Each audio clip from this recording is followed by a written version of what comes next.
हरे कृष्णा, राधे राधे। हम सभी साधक वैदेही की आत्मकथा श्रवण कर रहे हैं। भाग 47 गतांक से आगे।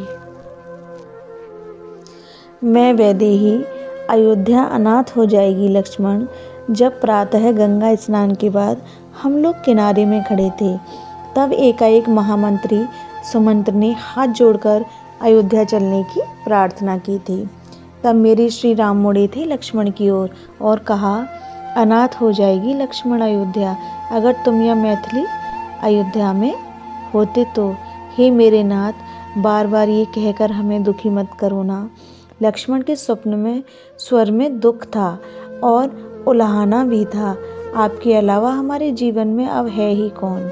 हमारे लिए तो आप ही माता हो और आप ही पिता, भाई बंधु इष्ट मित्र सब आप हो प्रभु। लक्ष्मण कातर स्वर में बोल रहे थे। आपसे रहित तो हम स्वर्ग क्या बैकुंठ भी नहीं चाहते। और आपने क्या कहा, अयोध्या अब अनाथ होगी। अरे प्रभु, आपने सब जब अयोध्या को छोड़ा, अनाथ तो तभी हो गई थी अयोध्या। लक्ष्मण, तुम समझ नहीं रहे भाई, अभी भरत नहीं है अयोध्या में और महाराज भी अस्वस्थ हैं। प्रजा को कौन संभालेगा। तुम अगर चले जाते। मत कहो बार बार प्रभु, अगर आप ज़्यादा जिद करेंगे तो ये लक्ष्मण अभी इसी सुरसरी में कूदकर अपने प्राणों का उत्सर्ग कर देगा।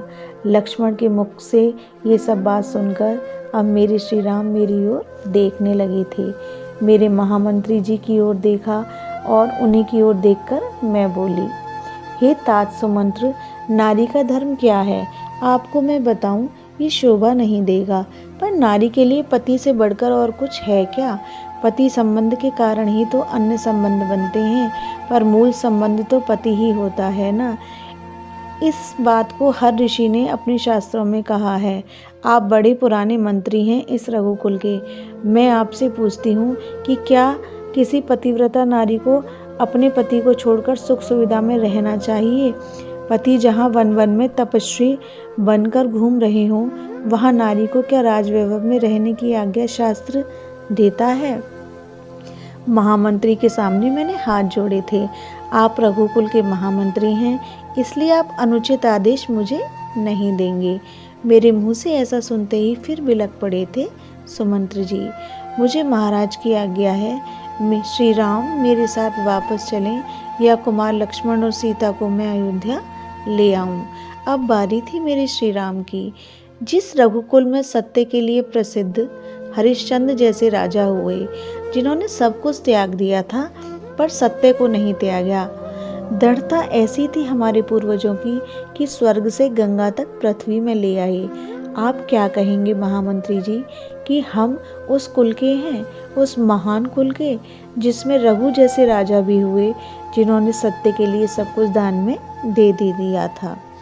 आप कहिए, हम सत्य को त्याग दें या मेरे पिता महाराज त्याग दें। महामंत्री कुछ उत्तर नहीं दे सके थे। निषाद राज पास में खड़े निषाद राज के कंधे में अपने पावन कर रखकर श्री राम बोले थे, हे निषाद राज, क्या आपके पास कोई रथ चालक है। हाँ नाथ, निषाद राज ने सिर झुकाकर कहा था। मेरे इन पिता तुल्य सुमंत्र जी को रथ में बिठाकर अयोध्या तक छोड़ आओ। ये सुनते ही हिलकियां और बढ़ गई थी महामंत्री सुमंत्र की।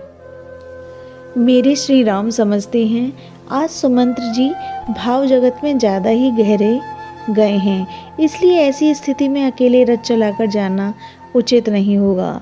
इसलिए श्री राम ने निषाद राज से सारथी की मांग की थी।